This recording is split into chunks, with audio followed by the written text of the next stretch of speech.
Olá pessoal, sejam todos muito bem-vindos ao nosso canal da Autoescola. Já chego pedindo para você se inscrever neste canal se você ainda não é inscrito. Peço também para você já ativar o sininho aí, porque todos os vídeos novos que sair vocês vão receber a notificação. Toda semana tem vídeo novo, tem vídeo atualizado, tá? Não esquece também de deixar aquele joinha, deixar suas dúvidas, críticas, comentários, sugestões e, claro, né, compartilhar esse canal com todas as pessoas que vocês sabem que estão precisando. O meu muito obrigado a todos vocês que estão fazendo parte desse canal. Que Deus possa abençoar grande e poderosamente a vida de cada um de vocês.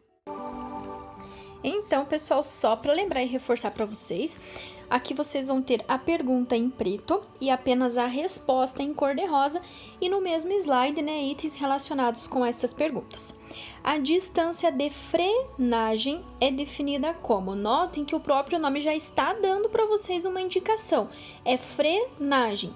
Então, é aquela que ocorre desde que o condutor pisa no freio até a parada total. Então essa é a distância de frenagem, aquela que ocorre desde que o condutor pisa no freio até a parada total. Aí eu coloquei para vocês aí as três distâncias. A distância de reação é a primeira que acontece, é desde que o condutor vê o perigo, tira o pé do acelerador e aciona o freio. A segunda, que é que vocês viram nesta questão, é a distância de frenagem. O condutor pisa no freio até a parada total do veículo. E daí nós temos a distância de parada, que nada mais é que a soma da distância mais da reação mais a frenagem, tá? Então, a distância de parada vai ser desde que vocês viram o perigo, tiraram o pé do acelerador, acionaram o freio e o carro parou completamente. E nós vamos ter ainda a distância de reação do segmento, que é que vocês mantêm do carro que segue à frente de vocês. É aquela que permite, né, uma manobra de emergência. E ela vai ser sempre medida em 2 segundos. Nos dois vídeos anteriores, se vocês tiverem dúvida, tanto no vídeo 6 quanto no vídeo 7, se eu não me engano, ou no 7 e no 8, tem dois vídeos que eu coloquei bem certinho explicando o que é e como é medida essa distância de segmento ou distância de segurança. Voltem ali nos vídeos anteriores, que é muito interessante vocês verem. Então, só reforçando, distância de frenagem é aquela que ocorre desde que o condutor pisa no freio até a parada total do veículo. Distância de reação é do momento que vocês veem o perigo, tiram o pé do acelerador e acionam o freio. Distância de frenagem é quando vocês acionam o freio até o carro parar, e a distância de parada soma as duas, desde que vocês viram o perigo, tiraram o pé do acelerador, acionaram o freio e o carro parou completamente.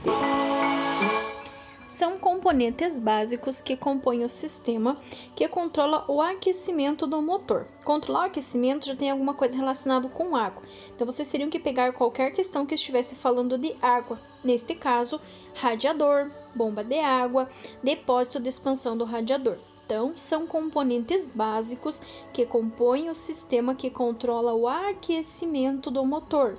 Radiador, bomba de água, depósito de expansão do radiador. Às vezes cai uma questão perguntando o que vocês vão colocar dentro do radiador. No radiador vocês vão colocar uma solução composta de água e etileno glicol. Meu Deus, professora, que troço que é esse? Etileno glicol nada mais é do que aditivo de radiador, que a gente conhece popularmente como aditivo de radiador. Ele serve para quê? Ele é um produto um pouquinho mais espesso, que se tiver qualquer algum ponto que esteja minando água, ele vai fazer com que esse ponto seja fechado. E se tiver com algum vazamento, né, um pouquinho maior, vai ficar fácil vocês identificar, porque ele tem uma cor forte e bem característica. Ou ele vai ser azul, ou ele vai ser cor de rosa, então facilita bastante. Então, radiador, bomba de água, depósito de expansão do radiador são componentes que controlam o aquecimento do motor. E dentro do radiador vocês vão colocar o etileno glicol, ou como a gente conhece popularmente como aditivo de radiador. Certo trecho de rodovia está sinalizado com as placas R15, que é a altura de 4 metros, R16, que é a largura de 3 metros, e R14, que significa 15 toneladas. Notem que ele não está pedindo para vocês dizerem o que essas placas significam, mas ele quer saber: o trânsito nessa rodovia é proibido. É proibido para quem? Imagine que vocês vão passar numa ponte específica, uma ponte fechada. Quem mora aqui na região de Rio Negro, Mafra, que tem aquelas pontes metálicas. Então, se tiver essas inscrições ali, quer dizer que é proibido para quem? Para quem for maior que 4 metros, tiver largura maior que 3 metros ou tiver peso bruto total maior que 15 toneladas. Quer dizer que se as suas medidas forem maiores do que essa, você é proibido de passar nessa pista. Digamos assim, você vai passar num viaduto. O viaduto tem 4 metros. Mas teu caminhão tem 4,5 metros, você não vai caber, provavelmente você vai enroscar e não vai conseguir passar. Então, se cair esta placa para vocês, gente, sempre ele vai perguntar para quem que é proibido. Vai ser proibido para qualquer veículo que tenha medidas superiores, maiores que 4 metros, largura maior que 3 e peso bruto total maior que 15 toneladas.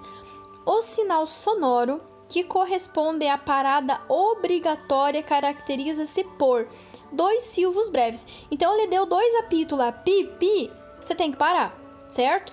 Aí eu já coloquei os 3 ali para vocês verem a diferença. Um silvo breve é siga, ele deu um pi, vocês vão seguir. Ele deu 2 pipi, 2 silvos breves, fez o pi, pi, aí vocês vão parar. Agora, se ele fez um silvo longo, um pi mais extenso, ele quer apenas que vocês diminuam a marcha ou que vocês diminuam a velocidade.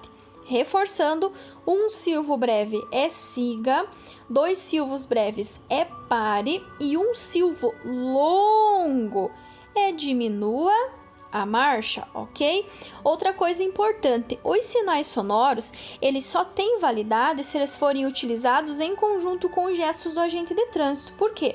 Não adianta o agente estar lá no meio do cruzamento, quase que dançando uma macarena, se ele não estiver mostrando para que lado ele está liberando ou para que lado que ele está restringindo o trânsito. Então, os sinais sonoros têm que sim ser usados em conjunto com os gestos do agente de trânsito, beleza?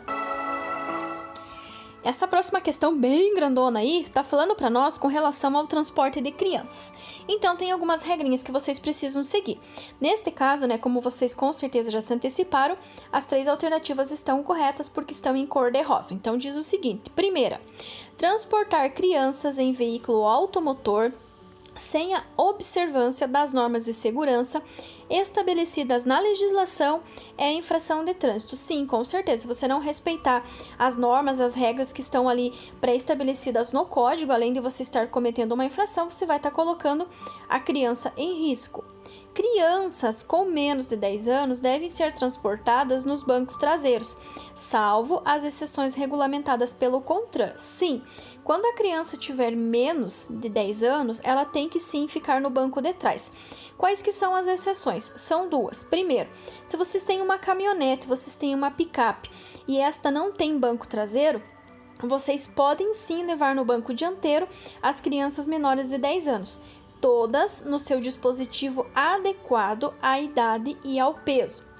Ah, professora, mas e se eu tenho um carro normal, mas eu vou levar 4 crianças e todas as 4 têm menos de 10 anos? A qual que vai para o banco da frente? Vai ir para o banco da frente a que tiver maior porte físico. Não a que for mais gordinha, mas a que for maior em si como um todo, tá? Então, a que for maior pode sim ir no banco da frente. Se for menor de 7 anos, também tem que estar, né, no dispositivo adequado a cada faixa etária. Que é o que diz ali na número 3. Na hipótese do transporte de menores de 10 anos exceder a capacidade do transporte de lotação no banco traseiro, será admitido o transporte daquele de maior estatura no banco dianteiro. Então, o que for maior, como um todo, pode ir no banco dianteiro sem problemas. Meus amores, cuidem com o seguinte: na moto, a criança precisa ter no mínimo 7 anos. Tem 7 anos, pode transportar. Não tem 7 anos, não pode transportar em hipótese nenhuma. Além de ser uma infração de natureza gravíssima, gera suspensão direta da habilitação. E se vocês estiverem com a PPD, vocês vão perder, ela vai ser cassada e vocês vão ter que começar o processo tudo do zero. Então, por favor, cuidem. Então, pessoal, essa questão gigantona eu tive que dividir em 2 slides porque não coube tudo no mesmo. Instruções. Leia o texto abaixo para responder a questão. Motorista atropela 10 diante da escola. Aposentado que dirigia Chevette adaptado tem prótese numa perna. Atinge 3 adultos e 7 crianças e adolescentes na Zona Leste. Com mochila nas costas, 7 crianças e adolescentes saíam da escola pública na rua Fontoura Xavier, em Itaquera, na Zona Leste de São Paulo, quando foram atropelados pelo aposentado Luiz Pereira Vale, de 71 anos. Eram 11h35 de ontem. Vale perdeu a direção do Chevette, ano 85, atingindo ainda 3 adultos. Ele é deficiente físico, usa prótese na perna esquerda e guiava um veículo adaptado conforme exigido em sua CNH. O aposentado também bateu em 3 carros. O motorista foi autuado por lesão corporal culposa. Jornal O Estado de São Paulo, 4 de junho de 2005. Tá? Então, baseado nesse texto, nesse próximo slide vão vir as questões. Aí ele diz o seguinte: considere, baseado no texto que nós vimos no slide anterior, conforme o CTB, reforçando, sigla CTB é Código de Trânsito Brasileiro. É ele que rege todas as normas, todas as regras com relação à circulação. O condutor estaria impedido de dirigir por possuir mais de 70 anos. Isso é errado. Por quê? O condutor pode até ter 200 anos. Se ele tem carteira e plenas faculdades físicas, ele pode dirigir sem problema nenhum. Número 2. Conforme o CTB, o condutor estaria impedido de dirigir por apresentar deficiência em uma das pernas. Não, também não. Por quê? Porque ele é muito claro que diz que ele tinha prótese adaptada e o carro dele era adaptado para essa deficiência que ele tinha. Então, sim, se uma pessoa não tem uma perna ou não tem um braço, ou ela tem qualquer tipo de deficiência física e ela fizer os exames psicológicos e ela possuir um carro adaptado que atenda às suas necessidades, ela pode dirigir sem problema nenhum. E a número 3, né, como vocês já deduziram que está em cor de rosa, está certa. Conforme o CTB, o condutor envolvido no acidente poderá ter como pena a detenção de 6 meses a 2 anos, a suspensão ou proibição de obter a permissão ou habilitação para dirigir pelo crime de lesão corporal culposa. Quer dizer o quê? Que ele vai responder pelo acidente que ele causou, porque na verdade errado com ele não tinha nada, nem com ele nem com o carro. Então ele vai apenas responder pela lesão que ele causou, pelo atropelamento ali das 10 pessoas, mas com relação ao veículo e com relação a ele, estava tudo certo, estava tudo ok, segundo a matéria que nós lemos no slide anterior. O ofuscamento do condutor de veículo pode ocorrer devido à inclinação da luz do sol. Para evitar essa condição adversa, deve-se utilizar óculos protetores. Aí eu coloquei entre aspas, a gente tem o óculos de sol.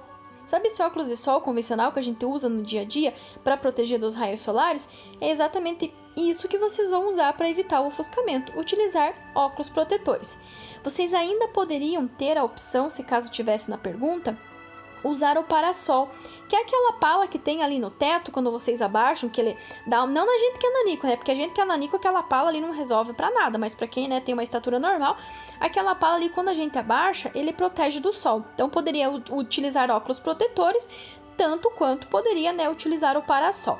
Lembrando, gente, que o ofuscamento é condição adversa de luz, tanto ofuscamento quanto penumbra. O ofuscamento é o excesso e a penumbra que é a falta. Se caso, né, vocês encontrassem um veículo no sentido contrário com essa luz alta acionada, fosse aí durante a noite, aí nesse caso vocês iriam desviar a visão de vocês para a direita, tá? Mas como nesse caso ele está falando do sol, então ou vocês iriam utilizar os óculos protetores, ou seja, óculos de sol, ou então vocês poderiam também utilizar-se do parasol do veículo de vocês.